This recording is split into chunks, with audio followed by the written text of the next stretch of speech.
Some creatures weren't meant to live anywhere near us. They've stuck to the far edges of the world, thick jungles, untouched islands, deep river basins, caves no one maps. It's not because they can't adapt, but because they don't need us. Out there, away from noise and fences, they hunt, hide, survive, and in some cases, thrive. Some of these creatures are venomous enough to shut down your body in minutes, while others bite, crush, or kill with a precision they've perfected over thousands of years. Most people will never see them. That's probably for the best. Here are the 15 dangerous creatures that still exist in the most isolated places. Let's start off with number 15, gharial. Along the quieter, less touristed stretches of India's river systems, something ancient still waits beneath the surface.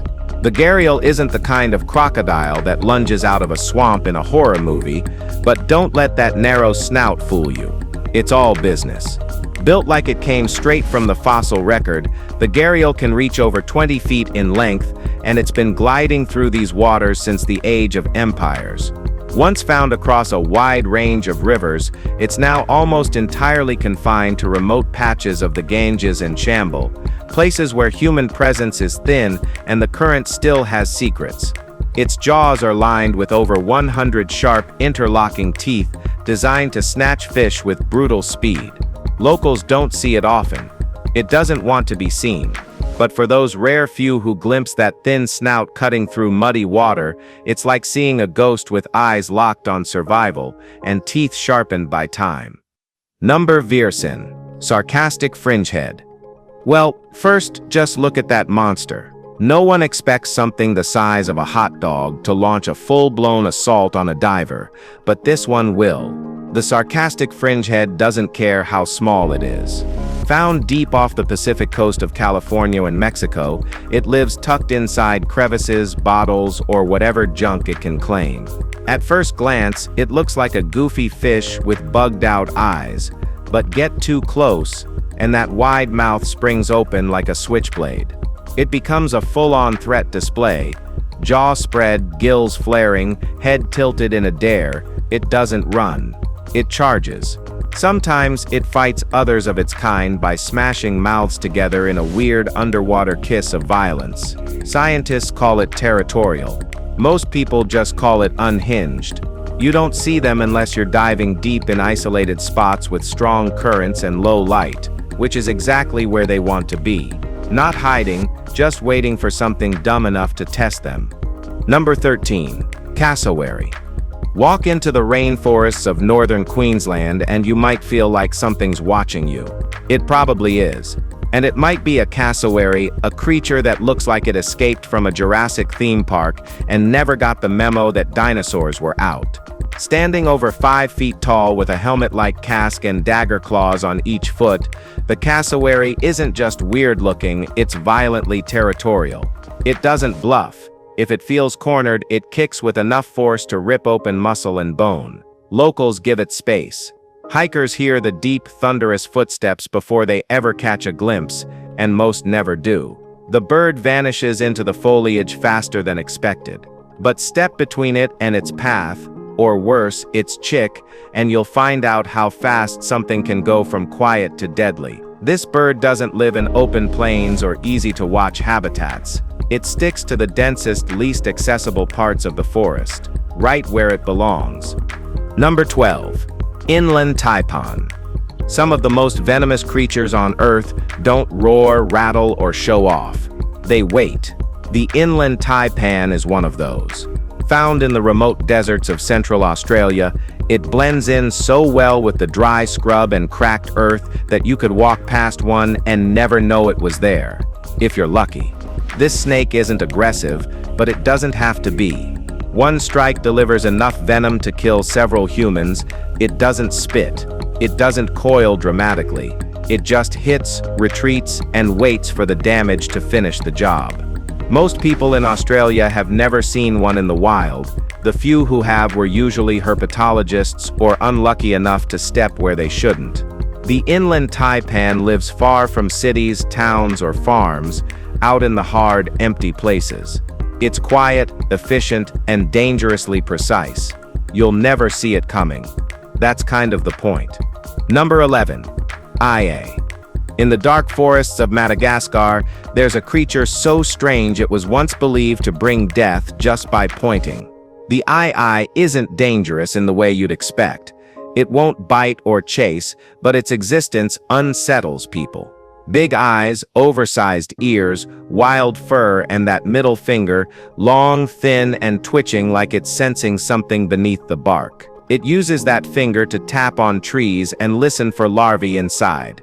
Then it digs with surgical precision and eats what it finds. It hunts in silence, at night, through the treetops. Villagers used to think it was a curse. Some still do. That fear has nearly pushed it to extinction. But deep in the untouched parts of Madagascar, the II still moves from branch to branch, barely seen, mostly heard. It doesn't belong in a zoo. It barely belongs in this timeline. And yet it's still out there doing its own strange, eerie thing, far from where most people ever look. Alright guys, now let's move to number 10, stonefish. The problem with the stonefish is that you don't see it until it's already too late. It looks exactly like a piece of coral-encrusted rock and settles into the sand with zero movement. It doesn't swim around looking for trouble, it waits, and it only needs one mistake, a single step. Found in isolated shallow reefs across the Indo-Pacific, far from the polished beach resorts, this fish is one of the most venomous in the world. Its dorsal spines are needle-sharp and pump venom that causes intense pain, tissue death, and if left untreated, even death. People who've been stung describe it as one of the worst experiences imaginable. What makes it worse is how quiet it all is. No warning, no sign. Just a foot landing in the wrong place. Locals know not to trust calm waters in certain areas. The stonefish doesn't care if you're watching. It's always still, always ready, and completely fine with being stepped on if it means you'll pay for it. Number 9. Jaguar. Most predators make noise. They move through the jungle with crunches, snaps, or snarls. The jaguar doesn't. It flows. Deep in South America's dense rainforests, especially the unspoiled wetlands of the Pantanal, this cat still rules its own territory, alone, silent, and absolutely lethal. Unlike other big cats, it doesn't go for the neck. It bites through skulls. Crack turtle shells. Ends things in one clean move. What keeps it dangerous isn't just power, it's where it chooses to live. Places few people reach, where paths vanish and the canopy blocks even the midday sun. Most people will never see one in the wild, and that's not an accident. It doesn't need attention. It's never tried to coexist. In these isolated regions, it's not rare because it's dying out. It's rare because it's perfectly adapted to remain unseen. It doesn't stalk for drama. It kills to eat, and then it's gone before you knew it was close. What do you think about this beast? Let us know. Number 8. Blue poison dart frog. Bright blue skin that looks almost fake, like something painted on glass, but nothing about this frog is soft. In the rainforest of Suriname, tucked inside pockets of untouched jungle, the blue poison dart frog stays small and vivid, as if advertising exactly how toxic it is. Every inch of its body is coated in alkaloid poison, not for defense, for survival. Its diet of ants and mites gives it the lethal edge, and it doesn't waste it. Indigenous tribes used similar frogs to tip their darts. That's not a myth, that's chemistry. Today, this frog lives in spaces where the forest floor stays damp and untouched. Any disruption and it vanishes deeper into the undergrowth. It doesn't hop into view, it stays where the light barely hits and the ground feels ancient. Its danger isn't size or speed. It's what it carries naturally, calmly, without a sound. One wrong touch and the color you admired is the reason you won't breathe right again. If you see one, it's best to stay away. Number 7. Marbled cone snail. It doesn't chase. It just waits. The marbled cone snail looks like a harmless seashell sitting on the reef floor. People have picked them up, admiring the smooth spiral patterns, not realizing what's inside. A harpoon-like tooth connected to a venom gland shoots out with terrifying speed, delivering a cocktail strong enough to stop a heart. Found mostly in remote Indo-Pacific coral reefs, far from popular beaches, it rarely interacts with humans. But when it does, it's almost always by accident. The sting feels like a pinprick at first. Then it turns into paralysis. There's no anti-venom, medical care must move fast, or it doesn't matter. Fishermen know to avoid certain areas. Locals respect it, tourists, not always. It hunts worms and small fish, nothing big, but that doesn't make it less dangerous. It's proof that size and silence don't mean safety.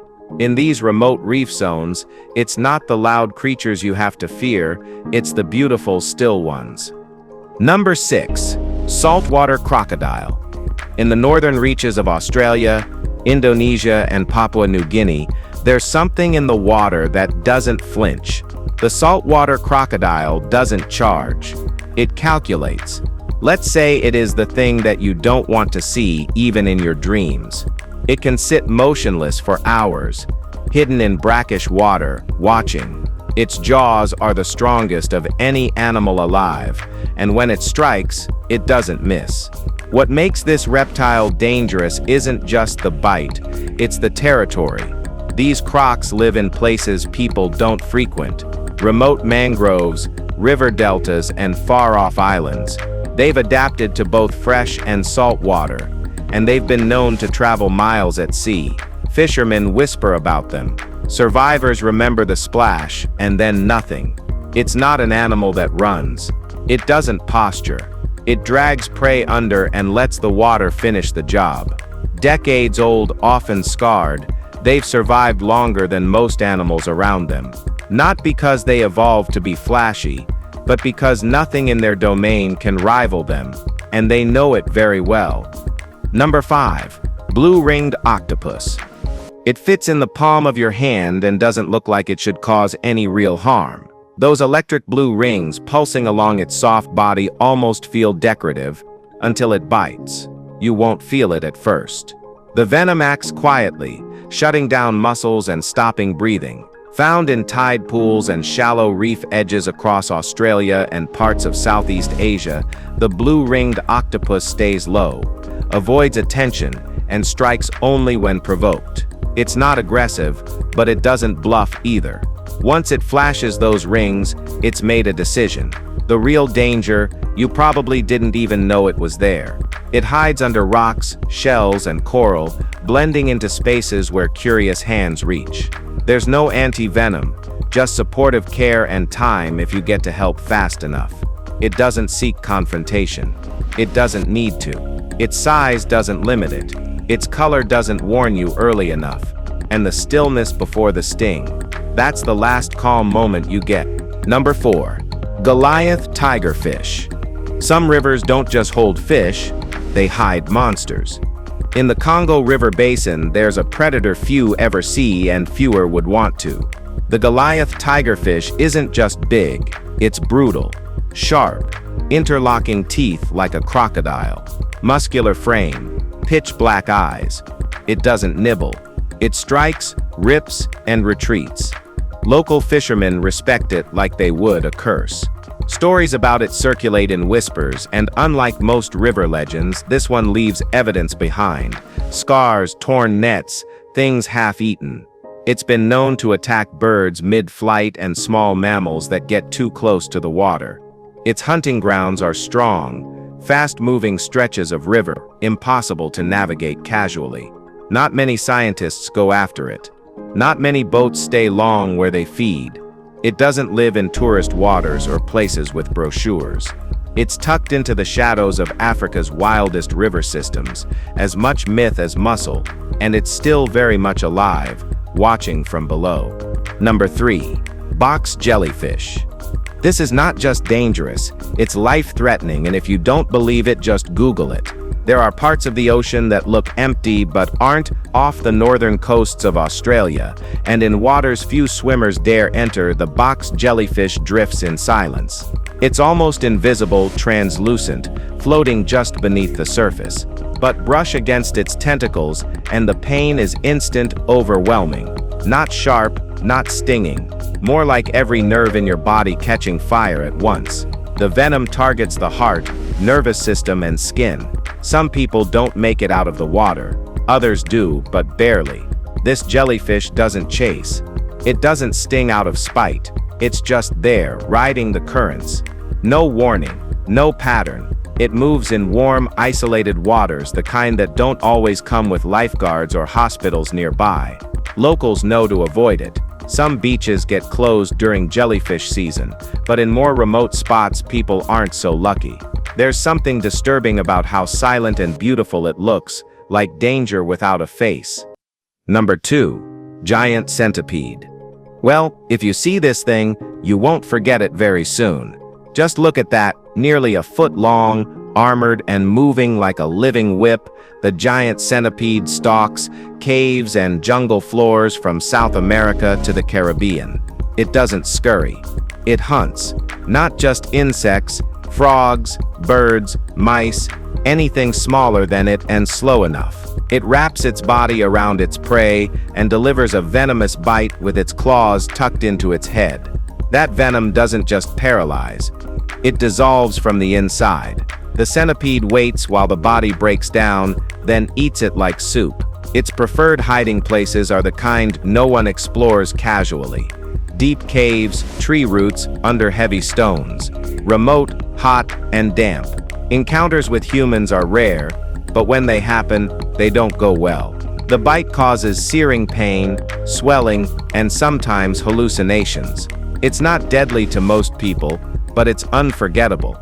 It looks like something that never should have made it out of the Carboniferous period, but somehow it did. Still lurking, still hungry. Number 1. Komodo dragon.